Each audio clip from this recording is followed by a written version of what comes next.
Good morning. আমাদের দিনরাত্রির নতুন আরেকটি ব্লগে আপনাদেরকে স্বাগত। আশা করি সকলে ভালোই আছেন। আজ রবিবার, আজকে দুজনেই আমরা বাড়িতে। তো আজকে কিছু স্পেশাল রান্নাবান্না করার ইচ্ছে আছে, আর তার সাথে যেটা সবথেকে বড় কাজ আমরা 3-4 দিন আগে থেকে প্ল্যান করে রেখেছি, সেটি হলো আমাদের কিচেনের ওপরের যে আমাদের যে ক্যাবিনেটগুলো আছে তার ওপরের অংশটা পরিষ্কার করার। আসলে এই প্রায় 3 মাস হয়ে গেছে ওপরের অংশটা আমরা পরিষ্কার করিনি। এত ডাস্ট, এত ধুলো, এত টিকটিকির পটি, সমস্ত কিছু ওখান দিয়ে পুরো জমে গেছে। আমি তো ছোটোখাটো মানুষ, আমি তো খুব একটা দেখতে পাই না, তাই আমি ক্যামেরা ধরে ওই জায়গাটা দেখলাম তার যা অবস্থা, মানে হাওয়া দিলে পারে টিকটিকির পটি কোথা থেকে পড়ছে আমি বুঝতে পারছি না। টিকটিকি নেই, অথচ রান্নাঘর এরকম। আর রান্নাঘর আমি মাঝে মধ্যে পরিষ্কার করে রাখি, তারপরেও এরকম হচ্ছে কেন? সেই জন্যে আমি ওপরে উঠে, মানে কিচেনের যে স্ল্যাব রয়েছে তার ওপরে উঠে দাঁড়িয়ে দেখলাম যে ওর অবস্থা খুবই শোচনীয়। তো উত্তমকে বলেছিলাম যে রবিবার দিন আমরা পরিষ্কার করবই, ঘুম থেকে উঠে প্রথম কাজ এটা আমাদের হবে। তো সেটাই আমরা আজকে করব। তার আগে আমরা এই যে বিটরুটের জুসটা বানিয়ে নিয়েছি। অল্টারনেটিভ ডেতে যেহেতু আমরা খাই, আজকে রবিবার, আজকে তার পালা পড়েছে, তাই উত্তমের দায়িত্ব ছিল সেটা বানানোর। ও বানিয়ে দিয়েছে। আর আমি বানিয়েছি স্প্রাউট স্যালাড, ওটা পরে খাবো। তো এটা আগে খেয়ে নিই। একজন আমাকে বলেছিলেন কমেন্টে এর আগে যে দিদি এর সাথে লবণ মিশিয়ে খাবে না, তো সেই জন্যে আমি কিন্তু লবণ খাওয়া বাদ দিয়েছি। আমিও কিন্তু আপনাদের কাছ থেকে অনেক কিছু শিখি আর প্রতিনিয়ত শিখছি। আপনারা অনেকেই আমাকে অনেক সময় বলেন, দিদি এতটা জার্নি করে নিজের কলেজ করো, দাদাও ওয়ার্কিং, তুমিও সাথে, তারপরে বাড়ি সমস্ত কিছু তোমরা পরিষ্কার করে রাখো, তোমাদের কোনো হেল্পিং হ্যান্ড নেই, কি করে এত কিছু করো? তারপরে আবার এই ইউটিউব।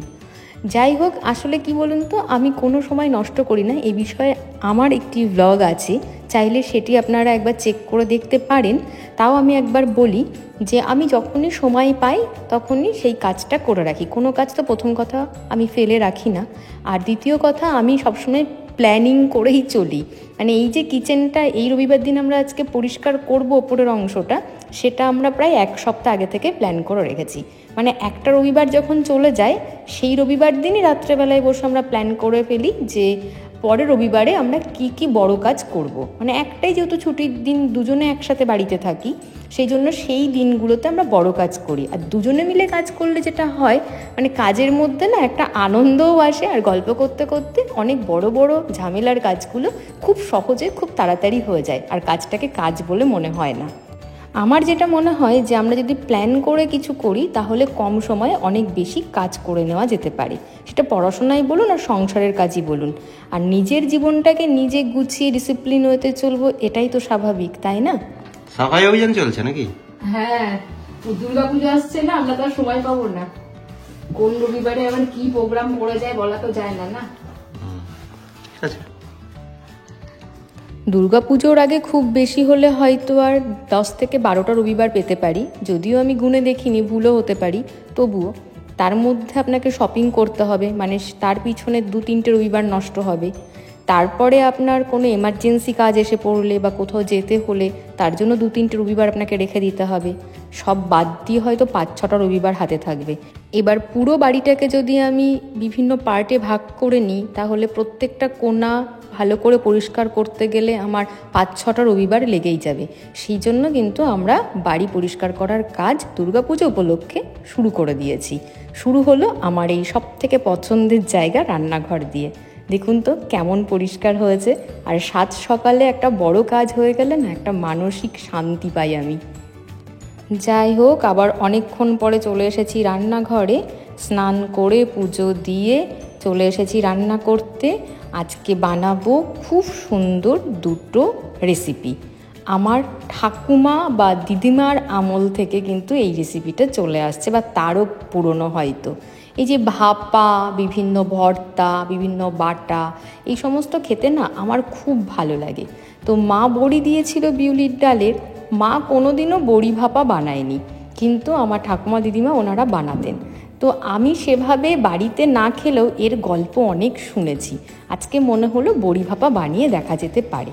তো আজকে আমি বানাচ্ছি বড়ি ভাপা। ঠাকুমা দিদিমারা বানাতেন সর্ষে বাটা দিয়ে শুধুমাত্র, আর কাঁচা লঙ্কা দিয়ে। আমি তার মধ্যে দিলাম পোস্ত, সর্ষে আর তিল, সবটাই সমপরিমাণ। বড় টেবিল চামচের 1 টেবিল চামচ করে আমি নিয়েছি। পোস্তটা 1.5 টেবিল চামচ দিয়েছি। ভালো করে এটাকে বেটে নিয়েছি। কাঁচা লঙ্কা দিয়েছিলাম 3টে। প্রথমে শুকনো ওই 3টে জিনিস ভালো করে গুঁড়িয়ে নিয়ে তারপরে কাঁচা লঙ্কা দিয়ে পেস্ট করে নিলাম, আর দিলাম পরিমাণ মতন লবণ আর সামান্য একটু চিনি। আসলে বিউলির ডাল তো একটু পানসে হয়, একটু মিষ্টি না দিলে না ভালো লাগবে না। আর এটাকে আমি কিন্তু খুব পাতলা রেখেছি, তার কারণ বড়িটা কিন্তু সোক করে নেবে এই জলটাকে। আর বড়িগুলোকে লাল লাল করে ভেজে নিয়েছি। এখন এর মধ্যে দিয়ে দিলাম, তারপর টিফিন বক্সের মুখটা আটকে দিয়ে 2টো প্রেশার কুকারে হাই ফ্লেমে সিটি দিয়ে নেব। আর তার মধ্যে কিন্তু সামান্য সর্ষের তেলও আমি দিয়ে দিলাম। আপনারা চাইলে একটু বেশি করে দিতে পারেন। বড়ি ভাপা যখন আমার হয়ে যাবে, মানে টিফিন বক্সের মুখটা যখন আমি খুলবো, তখন আবার একটু কাঁচা সর্ষের তেল আমি দিয়ে দেবো, তাহলে খেতে খুব ভালো লাগে। আর দেখেছেন একদম সামান্য একটু জল দিয়েছি, মানে একটা ছোটো বাটির মানে হাফ বাটিরও কম জল দিয়েছি, না হলে তলা থেকে ধরে যেতে পারে। আর যেহেতু প্রেশার কুকারের আমি সিটিটা দিয়ে রাখছি, সেই জন্য বেশি জল প্রয়োজন নেই, না হলে টিফিন বক্সটা না আপনার জলের ওপরে ভাসবে। আর লো ফ্লেমে আমি প্রথমে দিয়ে রেখেছিলাম, তারপরে যখন সিটিটা দেখছি যে পড়ছে, তখন আমি ফ্লেমটা হাই করে দিয়েছিলাম। প্রথম থেকেই হাই করে দিলে টিফিন বক্সটা ওই জলের মধ্যে ভাসতে থাকবে, আর সেই আওয়াজ হবে, তাতে করে যদি টিফিন বক্সের মুখ খুলে যায়, যদি টাইট না থাকে। একবার আমার সাথে এরকম হয়েছিল, সেই জন্য আপনাদেরকে আমি বলে দিলাম। যাই হোক, ওদিকে তো বড়ি ভাপা আমার হয়ে গেছে, এখন ওটা দমে আছে। আমি গ্যাস বন্ধও করে দিয়েছি ফ্লেমটা, আর এদিকে পটল কেটে নিচ্ছি। এই রেসিপিটা আমার শর্ট ভিডিওতে গতকাল আমি আপলোড করে দিয়েছি, আপনারা দেখে নিয়েছেন। আর এখানে থাকছে তার বিস্তারিত ভিডিও। আমি আজকে দুজনের মতন বানাবো। পটলের দোরমা বানাচ্ছি নিরামিষভাবে সম্পূর্ণ, কোনো পেঁয়াজ রসুনও যাবে না এর ভেতরে। আমি নিয়েছি বড় বড় কাজলি পটল বলে যাকে, সেরকম 6টা পটল। এবার গায়ের ওই পাতলা যে একটা আস্তরণ থাকে, সেটাকে ছুরি দিয়ে ভালো করে আমি পরিষ্কার করে নিলাম। তারপরে এই যে দেখছেন প্লাস্টিকের যে চামচগুলো হয় না, এগুলো খুব ভালো এই পটলের ভেতরের বীজ বার করার জন্য। সেই জন্য এই চামচের এই ধার দিয়ে খুব সুন্দর বেরিয়ে আসে। মানে এর আগে আমি অন্যভাবে করতাম, যে আর কি বড় যে কাবাবের কাঠিগুলো হয় সেগুলো দিয়ে চেষ্টা করেছি, ছুরি দিয়ে তো কোনোভাবেই হবে না। তো সেভাবে পটলের মুখটা ফেটে যেত অনেক সময়, কিন্তু এটা দিয়ে খুব সুন্দর হয়। আপনারা কিন্তু ট্রাই করে দেখতে পারেন। আর আমি আজকে পটলের দোরমার পুর নিয়েছি, মানে পুর বানানোর জন্য নিয়েছি পনির, নিয়েছি 250 গ্রাম পনির। তার মধ্যে 1 মুঠো কাজু বাদাম আর 1 মুঠো কিশমিশ আমি জলে ভিজিয়ে রেখেছিলাম আগে থেকে, সেটা দিয়ে দিয়েছি। আর দিয়েছি কাশ্মীরি লঙ্কার পাউডার 1/2 চামচ, ধনে গুঁড়ো 1/2 চামচ, জিরে গুঁড়ো 1/2 চামচ। আর লবণ আমি দিইনি, তার কারণ সব কিছুর মধ্যেই লবণ যাবে। আমি পটল ভাজার সময়ও লবণ দেবো, গ্রেভিতেও লবণ দেবো, তাই যদি লবণ বেশি লাগে সেই জন্য আমি লবণ দিইনি, ঠিক আছে। আর 1/2 টেবিল চামচ কিন্তু গরম মশলার পাউডার আমি দিয়েছি। এবার ওটাকে ভালো করে মেখে নিয়ে পটলের মধ্যে আমি ভর্তি করে নিলাম। এবার টুথপিক দিয়ে পটলের মুখগুলোকে আটকে দিচ্ছি। ওগুলো কিন্তু কেটে আমি ফেলে দিইনি, একটা মুখ আমি রেখে দিয়েছিলাম। যে পাশে আর কি পটলের বোটা হয়, মানে আর কি বৃন্তটা, সেই দিকটা একটু শক্ত থাকে, তাই সেই মুখটা আমি রেখে দিয়েছিলাম। এইভাবে করা যেতে পারে। আর এর আগে আমি একবার পটলের দোরমা বাড়িতে বানিয়েছিলাম, তখন পটলটাকে না আমি হাফ ভাজা করে নিয়েছিলাম, মানে যে ঢোল মতন বানানো পটলের, সেটাকে হাফ ভাজা করে নেওয়ার পরে তার মধ্যে পুর ভরে তারপরে কিন্তু আবার হালকা করে ভেজে নিয়েছিলাম। সেটা করলে বেশি ভালো হয়। এভাবে আমি একবার ট্রাই করে দেখছি, কিন্তু ভাজতে গিয়ে যেটা হয়েছে আমার 2টো পটলের ক্ষেত্রে, যে ভেতর থেকে পুরটা একটু বেরিয়ে এসেছে, তাই অতটা ভর্তি করে আপনারা পুর দেবেন না, কিছুটা পুর মুখের দিকে ফাঁকা রাখবেন। পটলটা যখন গরম হয়ে যায় তখন ওই ভেতরের স্টাফিংটা আয়তনে বেড়ে গিয়ে তাই মুখ ঠেলে বেরিয়ে আসে। সেটা কিন্তু আমার হয়েছে। কিন্তু পটল যদি আমি হাফ ভাজা করে নিই তারপরে যদি পুর ভরি, তাহলে সেই সমস্যাটা হয় না। যাই হোক, এটা একটা টিপস আজকে আমি হাতে কলমে শিখেছি, তাই আপনাদের সাথে শেয়ার করলাম। আর এদিকে গ্রেভি বানানোর জন্যে আমি প্রায় 100 গ্রাম টক দই ফেটিয়ে রেখে দিয়েছিলাম।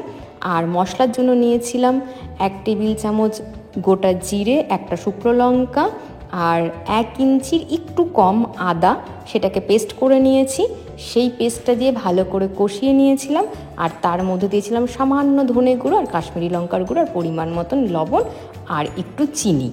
এটা দিয়ে আমার কিন্তু ভালো করে গ্রেভি তৈরি হয়ে যাওয়া পরে পটলগুলোর ওপর আমি মিশিয়ে দিয়েছি। আর এই দেখুন আমার বড়ি ভাপা, কি দেখতে লাগছে, মানে এখনই মনে হচ্ছে খেয়ে নিই। মানে যখন আমি টিফিন বক্সটা খুললাম এত সুন্দর একটা ঝাঁঝ বেরিয়ে এলো না, মানে মনটা ভরে গেল একেবারে। উত্তম বড়ি খেতে একদম ভালোবাসে না, ওকে তো দিয়েছি, দেখি খেয়ে কি বলে। কেমন হচ্ছে খেতে বড়ি ভাপা? দারুণ। তুমি তো বড়ি খাওই না। কিন্তু হেভি লাগছে।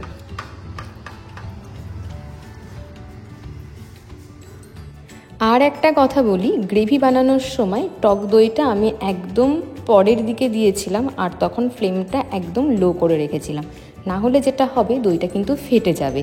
আর নামানোর আগে 1 টেবিল চামচ মতন ঘি আর একটুখানি কসুরি মেথি হালকা গরম করে নিয়ে গুঁড়িয়ে দিয়ে দিয়েছি, আর একটু ধনেপাতা দিয়েছিলাম। আর আজকের মেনুতে বড়ি ভাপা আর পটলের দোরমার সাথে ছিল টমেটো দিয়ে মুসুরির ডাল।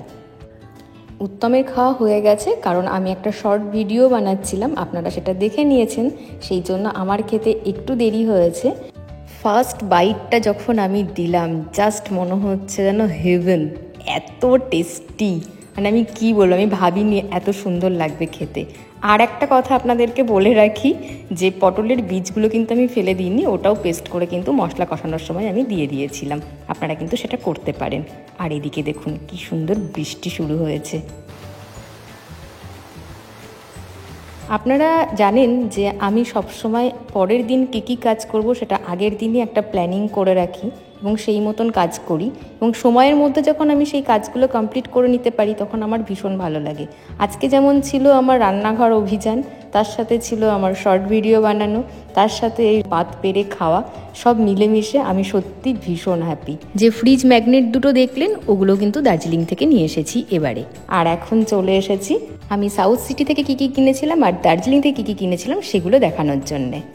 হাই, অনেকক্ষণ পরে আবার আপনাদের সাথে কথা বলতে এসেছি। আসলে বিকেলবেলায় আমরা একটু বাজারে গিয়েছিলাম, কিছু কাজকর্ম ছিল।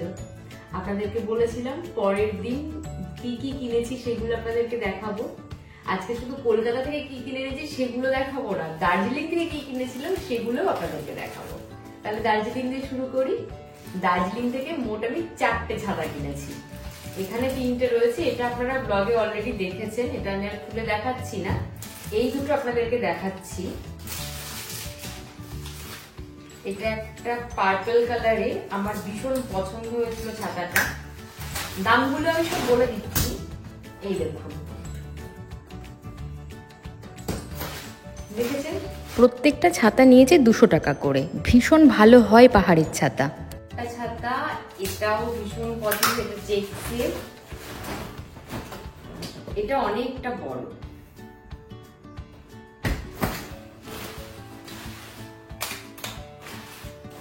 আর এটা তো ছোট, তাও আমি একবার দেখিয়ে দিচ্ছি যারা দেখেননি তাদের জন্য। এটা একটু ছোট সাইজ। আর একটা ব্লু কালারের কিনেছি। আসলে মোট 4টে ছাতা। এটা নিয়েছি উত্তমের জন্য, ওর খুব পছন্দ এই লাল কালো চেক। তবে এটা ছেলে মেয়ে দুজনে ইউজ করতে পারবে, মানে আমিও করতে পারবো। আর ব্লুটা হচ্ছে মাকে দিয়েছি। আর এই জ্যাকেটটা কিনেছি ম্যাল রোড থেকে কিনেছি আমি, নিচের বাজার থেকে নিয়ে আপনাদেরকে বলেছিলাম। একটা ফ্রেঞ্চ কোট, ভীষণ সুন্দর, মানে ম্যানিকুইনে পরানো ছিল। আমরা জাস্ট ক্যাজুয়াল জিজ্ঞাসা করেছিলাম যে কত দাম, নেওয়ার খুব যে ইচ্ছে ছিল তেমন নয়। খুলে দেখাচ্ছি, এই দেখুন, বোঝা যাচ্ছে? বোঝা যাচ্ছে? আর পেছনের স্টাইলটা এরকম, একটা বেল্ট আছে, পেছনে এরকম একটা বাটন আছে, আর সামনে এরকম। কোনো শীতের দেশে গেলে পারে তখন আপনারা দেখতে পাবেন পরলে কেমন লাগে। এখন আর গরমে পরে দেখাচ্ছি না। এইটুকুনি শপিং করেছিলাম দার্জিলিং থেকে, খুব বেশি কেনাকাটা করি না। কুকিজ, চা, এই সমস্ত অল্প বিস্তর কিছু কিনে এনেছি, তো আর কিছু নিইনি। আর এই দিন কলকাতা থেকে যেটা কিনেছি, আগে এটা দেখাই, আগে এই কুর্তিটা দেখাই, তারপরে ওটা দেখাচ্ছি।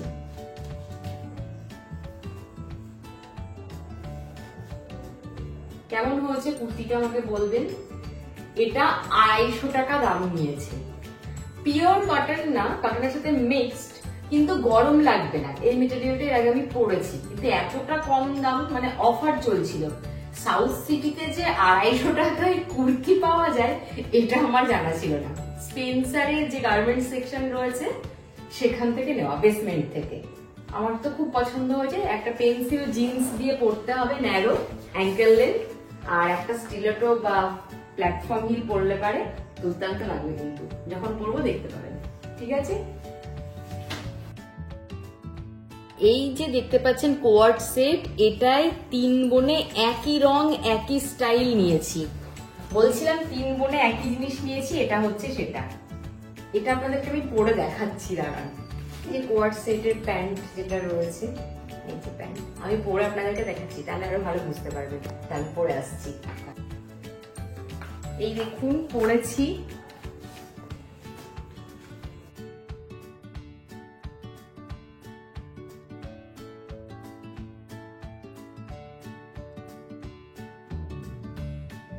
আমার তো ভীষণ পছন্দ হয়েছে। আসলে দিদি এটা প্রথমে দেখেছিল, তারপরে আমরা সবাই মিলে কিন্তু নিয়েছি। দেখতে পেলেন কিরকম, খুব সুন্দর। যখন ফুল রেডি হয়ে পড়বো তখন তো আরো বেশি ভালো লাগবে। তো কালারটা তো ভীষণ ফেভারিট, 3 বোনে একই নিয়েছি। যখন পরবো তখন দেখতে পাবেন। আর জারা থেকে যে প্যান্টটা কিনেছি সেটা আপনাদের, জারাতে চলছিল স্পেশাল অফার। ও, এটার দামটা তো বলা হলো না, এটা নিয়েছে 1000 টাকা। এটা কটন না, এটাও মিক্স, কিন্তু ভালো কোয়ালিটি। আসলে অফার চলছে, সেই জন্যই আমরা এত কমে পেয়েছি। এই হলো আমার জারার প্যান্ট, স্ট্রেট কাট, আর বাই কালারের সুতো দিয়ে সেলাইটা করা রয়েছে। এখানে একটা ব্রাউন কালারের সুতো দিয়ে করা রয়েছে, মানে সেলাইটা করা রয়েছে। তো সেই জন্য আমার আরো বেশি স্টাইলিশ লাগলো। একটা ব্রাউন কালারের ভেস্ট দিয়ে বা একটা শর্ট, যে এখন ব্যাগি শার্ট গুলো রয়েছে সেইগুলোর সাথে পরলে খুব ভালো লাগবে। তো আমার খুব পছন্দ হয়েছে, ফিটিংসও দুর্দান্ত। 40% অফ চলছিল। এটার দাম 3550 টাকা ছিল, আমি পেয়েছি 2130 টাকায়। তো আমার মনে হচ্ছে ভীষণ ভালো অফার, পছন্দ, তাই নিয়ে নিয়েছি। এইটুকুনি কেনাকাটা। মানে এই দিন সাউথ সিটি থেকে এই 3টে জিনিস কিনেছি, 2টো কুর্তি, একটা কোয়ার্ডসেট, একটা কুর্তি, আর এই প্যান্ট, আর তো ছাতা, ট্রেঞ্চ কোট দার্জিলিং থেকে। যাই হোক, আপনাদেরকে শপিং দেখিয়ে দিলাম। আপনাদের পুজোর বাজার শুরু হয়েছে নাকি একটু কমেন্টে অবশ্যই জানাবেন, আর আমার জিনিসপত্র কেমন লেগেছে সেটাও বলবেন। আজকে তাহলে এখানেই ভিডিওটা শেষ করছি। সকলকে জানাই শুভরাত্রি। সকলে ভালো থাকবেন, আনন্দ থাকবেন। আজ তাহলে আসি, নমস্কার।